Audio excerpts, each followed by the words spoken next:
Y bueno, ahora el sermón en nombre del Padre, el Hijo, el Espíritu Santo. Amén. Estamos en el domingo de Gaudete, el tercer domingo del Adviento, que es a la mitad antes de que nazca nuestro Señor. Y por eso el color rosa no es pink. Pink no es color litúrgico, es color rosa, porque y es muy difícil encontrar la tinta correcta, eclesiástica, porque tiene que ser un rojo con blanco mezclado con el morado para demostrar que en estos días se reduce las abstinencias y ayunos de antes. Se suspende todo porque estamos a la mitad, se toca la música de órgano, se permiten flores en el altar para decir a los feligreses, junto con el color rosa, ya mero nace, ya mero llega el fruto de la encarnación. Y por eso es que es un día de regocijo, y ya nomás después de hoy, para atrás a lo morado, para atrás a la penitencia. Total, que esperen los que vienen a la misa entre semana. Hay más lecciones, son más largas las lecturas, como le dicen ustedes en lo moderno, las lecturas. Va a haber más lecciones, más epístolas, porque es como la Cuaresma. Y así sucede durante la Cuaresma. Ya las semanas antes de la Pascua de la Resurrección son más largas las lecturas, todo es más largo. Entonces vayan esperando eso, y si quieren entenderles, como decía mi tío, que él nació, cantaba en el coro cuando era en latín todo. Él vivió durante los cambios y decía, me di cuenta cuando estaba joven que si quería entenderle esa misa, que tenía que abrir mi misal. Entonces, en los domingos aquí se los pongo, ¿verdad? Le pisto el evangelio, ok, pero no puedo hacerlo para toda la semana, pues es muy difícil, pero para eso tienen misales. bueno, ok. Entonces, le dicen ahora en el evangelio de hoy, escuchamos que los judíos enviaron a sacerdotes y levitas a San Juan Bautista, y que estaba encarcelado San Juan. Y los sacerdotes y levitas le preguntan, ¿quién eres? Y San Juan Bautista le respondió claramente, yo no soy el Mesías. Fue muy claro. Estos mensajeros judíos fueron enviados para averiguar si se trataba de engaño, odio o envidia. Sin embargo, al ver la sencillez con que vestía San Juan y su abstinencia de alimentos debido a su santidad, les pareció más un hombre como que un profeta. Y San Juan, porque vean, a veces cuando falta, por ejemplo, la vista sobrenatural que les faltó a los judíos, a los levitas y los sacerdotes, eran muy de práctica externa, pero nada de vida interior, nada espiritual. Entonces juzgaron mal a San Juan Bautista porque es por falta de mirada sobrenatural. Y eso le pasa a muchos católicos tradicionalistas. Juzgamos por lo exterior y muchas veces las cosas no aparentan como piensa uno. Y así les pasó a estos, juzgaron mal, que era más un hombre San Juan Bautista, el primo de nuestro Señor. Les parecía más un hombre que un profeta, ¿verdad? Bueno, San Juan sabía que Dios permitió esta pregunta para fortalecer la debilidad y la fragilidad de los discípulos. También para que pudiera reconocer en la persona de Cristo la dignidad del Mesías. Muchos sabían que San Juan fue concebido de padres estériles y que un ángel se lo prometió. Vean, el primo de nuestro Señor nació se encarnó, por decir, nació, se concebió, es la palabra correcta, bajo circunstancias, acontecimientos, como se diga, milagrosos. porque estaba destinado para ser el primo de nuestro Señor y preparar los caminos. Porque vean que antes del nacimiento de nuestro Señor, la gente no estaba, el pueblo no estaba intelectualmente preparada para recibir el mensaje del Evangelio. Entonces, ¿quién fue preparando antes de San Juan? Créanme, Aristóteles. Porque fue apavimentando la manera, los medios intelectuales para poder recibir el mensaje del Evangelio. ¿Y de qué basa su filosofía San Tomás de Aquino? De Aristóteles. San Tomás de Aquino toma todas las preguntas de los padres de la iglesia, que son los padres de los primeros siglos, y los padres de los primeros siglos de la iglesia contestan muchas preguntas sobre la doctrina y nos dan mucha doctrina de los principios como la presencia real de nuestro Señor. Eso no es un invento moderno, como cree el protestantismo. La fe en la presencia real de Cristo en el Santísimo Sacramento del altar. Eso se traza hasta los primeros siglos. Ya desde el año 70 hay escrituras sobre esa doctrina, que es dogma. Entonces, San Tomás de Aquino ocupó el trabajo de Aristóteles para poder llevar ese trabajo al siguiente nivel, para poder establecer la filosofía que es la fundación de la teología de nuestra santa religión. Y sin Aristóteles, a lo menos del lado intelectual, el pueblo no estuviera listo para recibir el mensaje del Evangelio. Por eso nació nuestro Señor en el siglo que nació, 4,000 años después de que Dios crió el mundo. Y no antes, ¿verdad? No se encarnó antes nuestro Señor, porque el pueblo no estaba preparado intelectualmente. Y ahora que tenemos, ¿verdad? San Tomás de Aquino, tenemos su filosofía, tenemos su teología, que se presta para enseñar nuestra santa religión con claridad, con nitidez. ¿Qué hizo el Segundo Concilio? A un lado Tomás de Aquino, a un lado tu filosofía, a un lado tu teología, ¿y ahora qué? Son invenciones de novedades, de doctrinas, renuncian, ¿verdad? Las dogmas, doctrinas, o las que sí profesan, les dan otro sentido, les agregan cosas. Entonces, ese es el espíritu del modernismo, y cuidado. Y cuidado, porque es veneno, se envenena el intelecto, y cuando se envenena el intelecto, uno profesa otra religión. Entonces, del modernismo, cuidado. Y bueno, ahora voy a cambiar el tema. No pude predicar sobre esto el día 12. Nomás voy a repasar la historia de la Virgen de Guadalupe. Yo ya sé que saben. Y bueno, pues vemos que cuando llegaron los conquistadores, habían, pues ya saben, las prácticas paganas de los aztecas, que en ciertas festividades sacrificaban hasta 80,000 hombres. Los aztecas arrancaban, ya saben, los corazones del pecho de las víctimas aún latiendo, y como les he dicho, eso fue inspirado por el mismo Satanás, porque sabía que el Mesías iba a encarnar, y sabía que el Mesías ama a la raza humana, iba a morir en la cruz.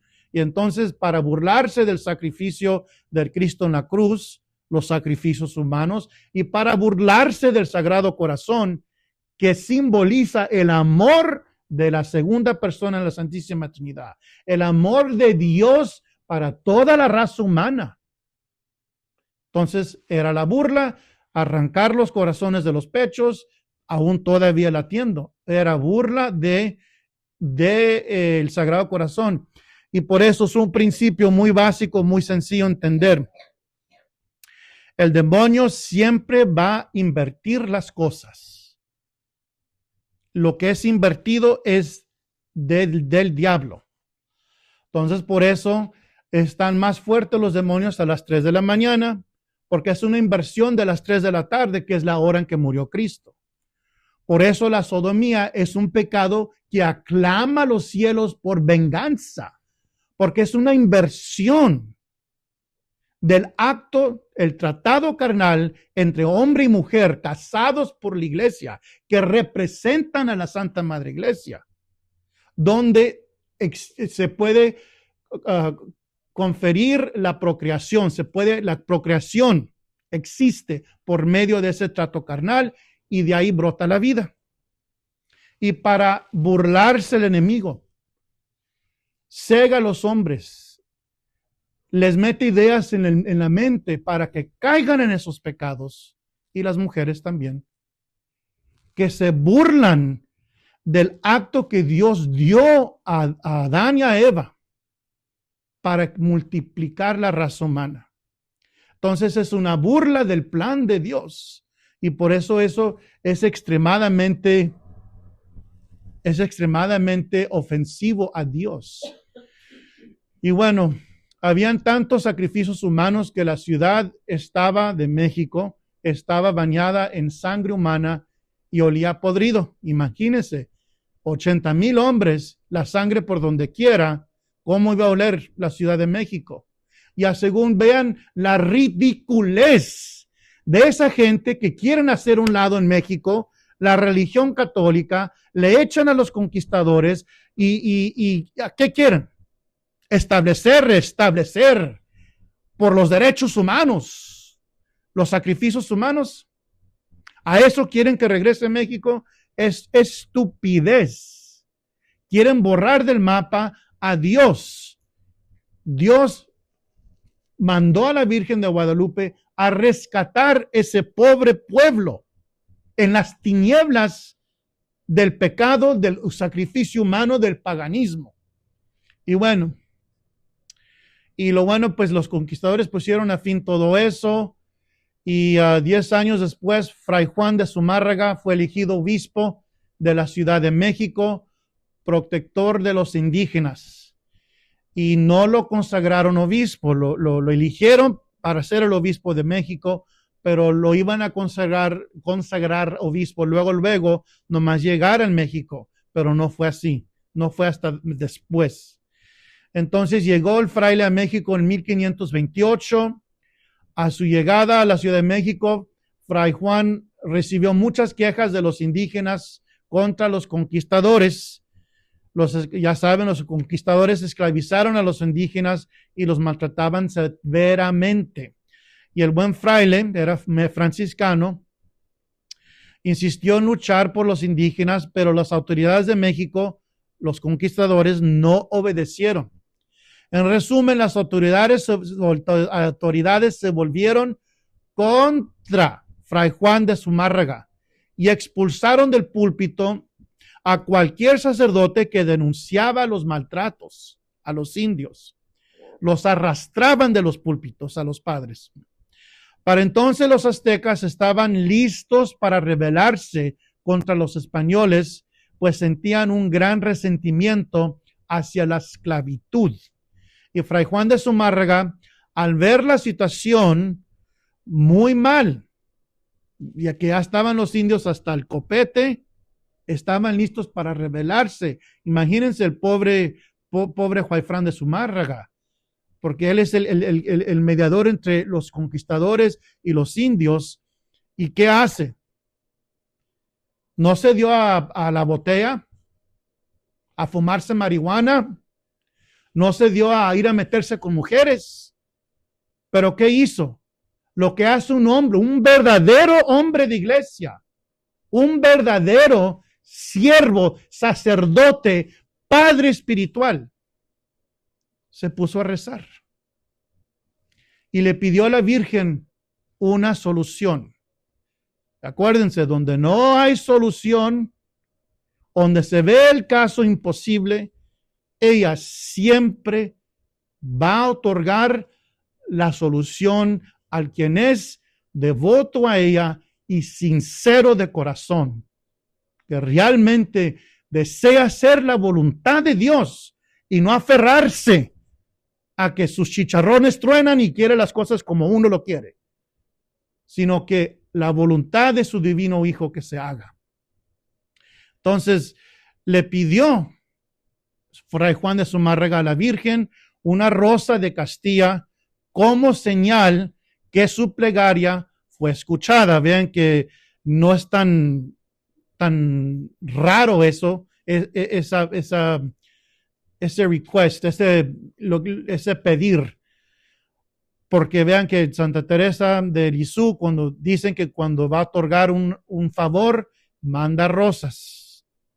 Entonces, el fraile le pidió a la Virgen una rosa de Castilla. En aquellos tiempos, las rosas de Castilla, saben, solo crecían en España y no florecían mucho menos en el invierno. Entonces, en esos tiempos, entonces Juan Diego pasó por el cerro de Tepeyac y la Virgen, ya saben, se le apareció y la Virgen envió a Juan Diego un mensaje para el obispo pidiéndole la construcción de un templo en el Tepeyac. Y sabemos que el obispo no le creyó la primera vez y que no creyó que la Virgen lo envió. Cuando la Virgen devolvió a Juan Diego al obispo, este le pidió una señal. El obispo le pidió una señal, que es lo que hace otra vez un hombre de iglesia, un verdadero padre espiritual, un sacerdote verdadero. Cala los espíritus. Es principio de San de Loyola, San Ignacio de Loyola. Calar los espíritus. No nomás al aventón. Ah, sí, Juan Dios, trajiste rosas. Ah, muy bien, muy bien. Primero, pedirle a Dios, pedirle a la Virgen, calar los espíritus. Todo tranquilo en la vida espiritual. Porque los arranques muchas veces terminan mal. Cuando no está uno fundado en la oración y en seguir los principios de la vida espiritual de San Ignacio de Loyola. Escalar los espíritus. La quinta regla, nunca hacer cambios cuando está uno en desolación, ¿verdad? Porque siempre va a terminar aguado.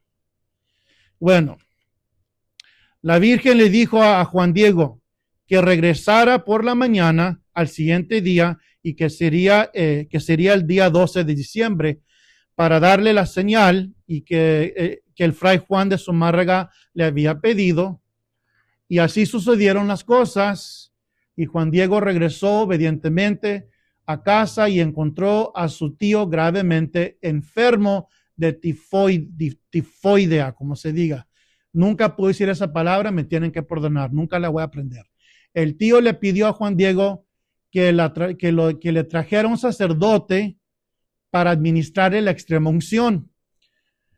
Y Juan Diego salió por la mañana en busca de un sacerdote y tomó otra ruta para no encontrarse con la Virgen. Entonces le sacó la vuelta a la Virgen.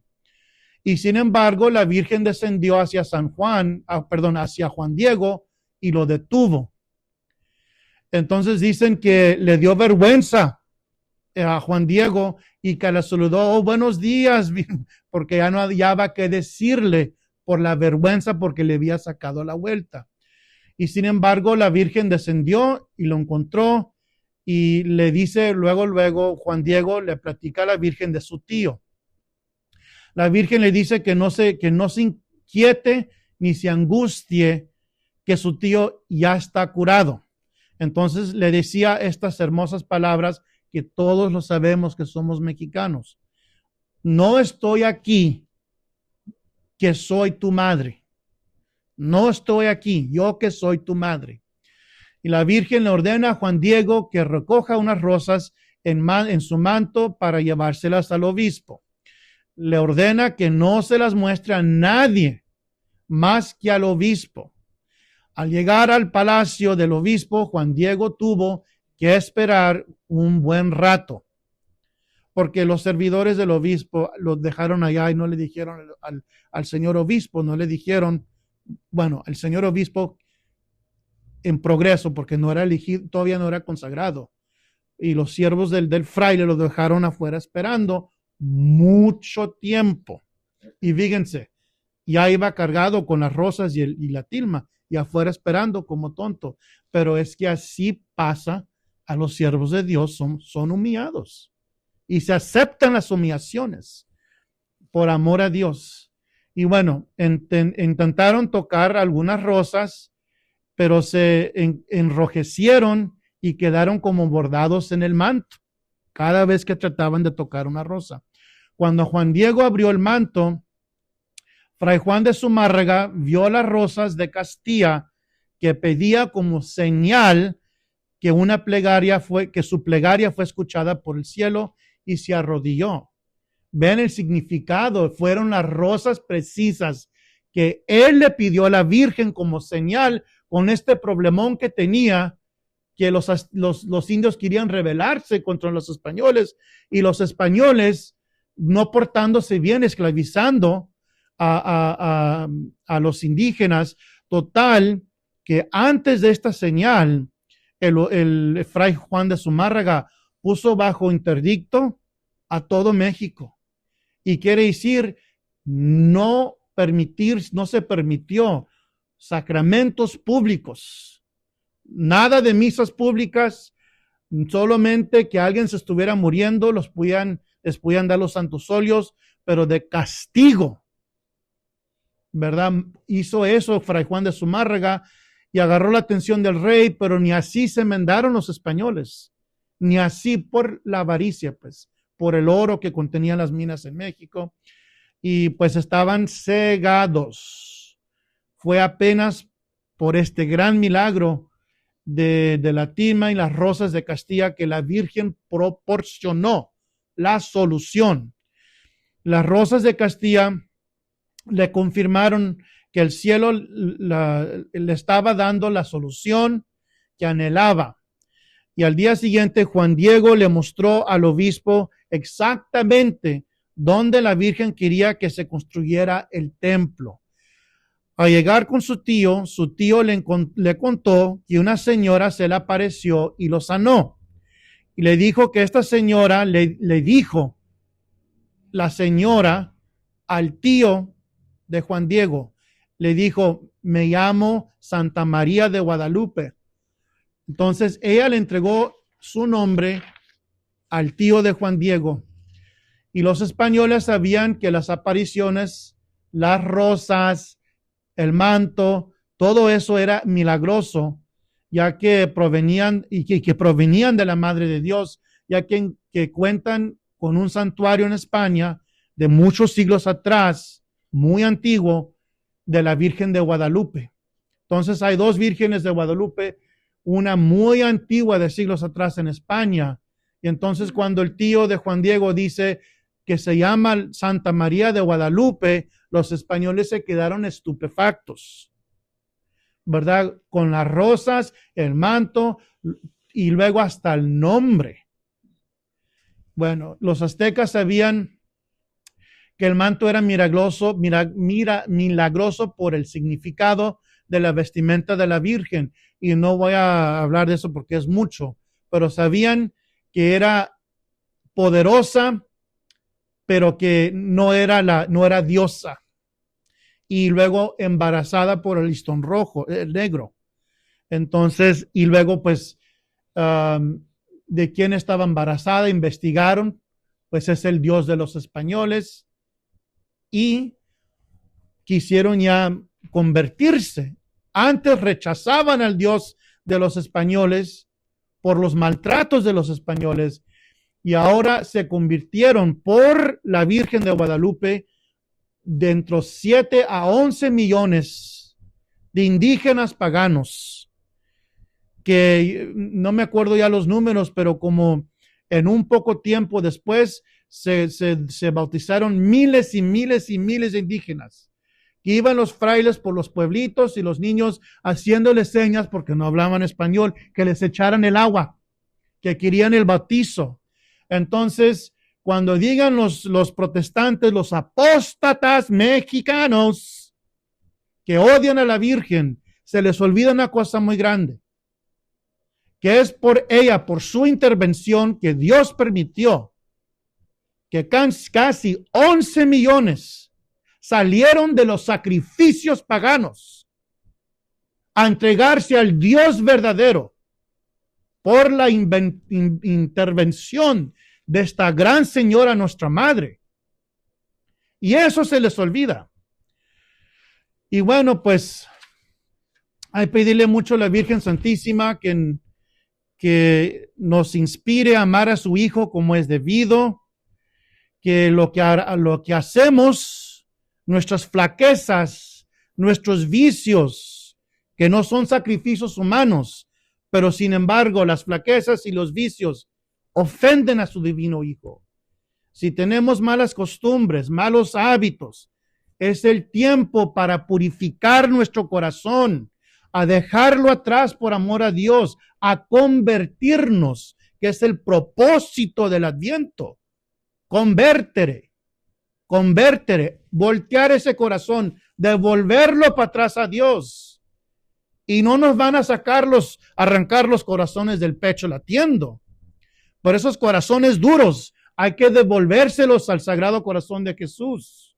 Amarlo como es debido, amar al prójimo como es debido, adquirir, si tenemos vicio, adquirir la virtud contraria, poco a poco, irnos ganando el cielo por amor a Dios, por amor a la Virgen Santísima de Guadalupe, hacer la voluntad de Dios, no pelear a Dios, no combatir a Dios porque mis chicharrones truenan, yo voy a hacer, no. Así nos va a salir todo mal y nos va a seguir saliendo mal hasta que no aprendamos que nos tenemos que dejar dirigir por la Virgen, por su Hijo. Y entonces no vamos a fracasar a pesar de los problemas, porque vamos a ir bien acompañados en nuestra jornada itinerario espiritual, bien acompañados y bien guiados por la Virgen Santísima por un lado y nuestro Señor, el Sagrado Corazón, por el otro. En el nombre del Padre, del Hijo y del Espíritu Santo. Amén.